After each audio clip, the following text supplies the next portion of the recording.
This is a color theory project based on an artist named Jen Stark, who does a lot of psychedelic sort of drips and different types of artwork. And through this project, we learn about color theory, about using paint, mixing paint, and different brush skills. So it's a really great project to do on your own, and it's also great to do in a classroom. You could have create a mural of these. You can do them at any size. So it's very accessible, and there's lots of different ways you can display it. For this project, you'll need paper. You can choose any size.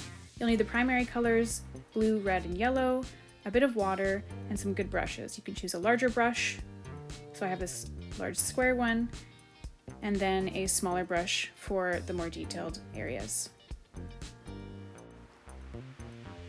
Start by drawing your drips. You want to go downwards, pointing them downwards. You can do a few different drips first. I have 4 points here. And then continuing my line downwards, I'm just extending it off of the lines I just did. Moving in sort of this smooth way. Third line here, and you want to do 6 total. You don't have to be necessarily totally parallel with each one. You can add extra drips as you go, but always moving down, and then the lines along the side are a little bit closer to each other. If I run out of room, I can always add a smaller one in here. We're doing 6 because we want to have enough room for all the colors we're going to be mixing.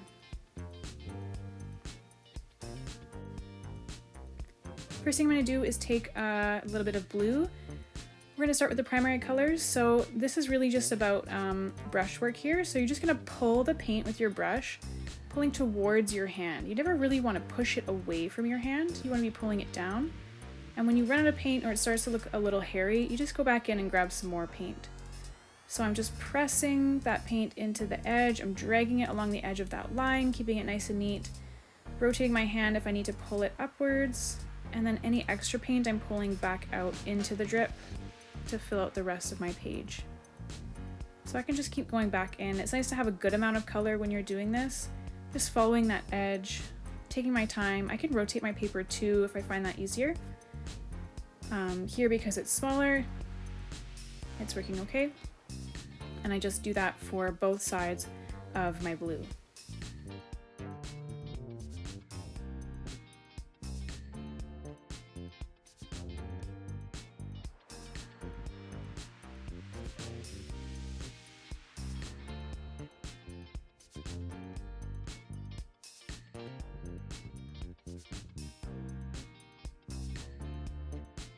So I've rinsed out my brush.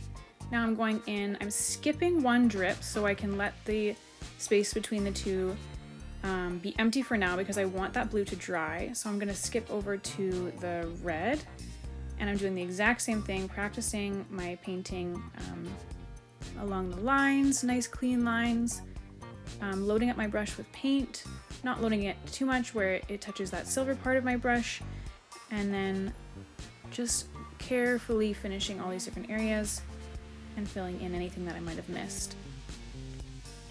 I'm finishing off with the yellow, skipping one more drip, one more line there, working on my brush work and just filling that in, because what comes next is mixing colors, and we'll mix the colors that come between each of these.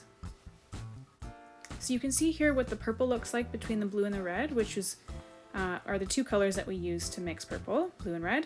And now I'm mixing red and yellow to make orange. So here I've taken kind of equal parts yellow and red, and you can see it's quite dark. So the one thing to note is a darker color will always overtake a lighter color. So it's better to add just a little bit of a dark color to a light color. It will change the color a lot quicker. And then you're not spent trying to lighten a color, which takes a lot longer. So here I've got a pretty nice orange. I've mixed a lot of it, I'm going to need a lot. It's hard to remix the exact same color because colors always dry darker as well, so you have to keep that in mind. But this activity is also about being able to remix colors and know what colors mix what other colors. I'm rinsing my brush, I'm scrubbing it against the bottom of the cup, making sure there's no extra color by dabbing it out onto paper towel just to check. And then my final color here is green. So you can see I took lots of yellow, a tiny bit of blue, and it's made a pretty nice green for me. So I'm just going to paint these in the extra spaces that I have, the last set of drips, and this will finish my whole drip. When I have students do this project, I do one in color and one in black and white, and this one is really about refining that brushwork. So this is where I'm looking for those clean lines and a really nice fill, so not a lot of streaks in the color, a good even amount of paint, and so they're showing off their technical skills in this. You also can consider switching brushes based on the size that you have. Now the bigger you work, the more variety in brushes you might need. So when we do it on poster size paper, we use much bigger brushes than we would if we were working on this sort of printer size paper. An extension of this project is doing some splats or splatters. So you do sort of these wiggly shapes and you just continue the drips going outwards instead of just one direction. And you can do this in black and white. You could do this in a gradient, so going from black all the way to white and working through the different grays. There's lots of ways you can sort of experiment and continue to learn about color theory and paint mixing as you go with this project. Our final result, after we cut out all of our pieces, is this really cool set of drips. Lots of different color options you can do. The more you have, the better it looks.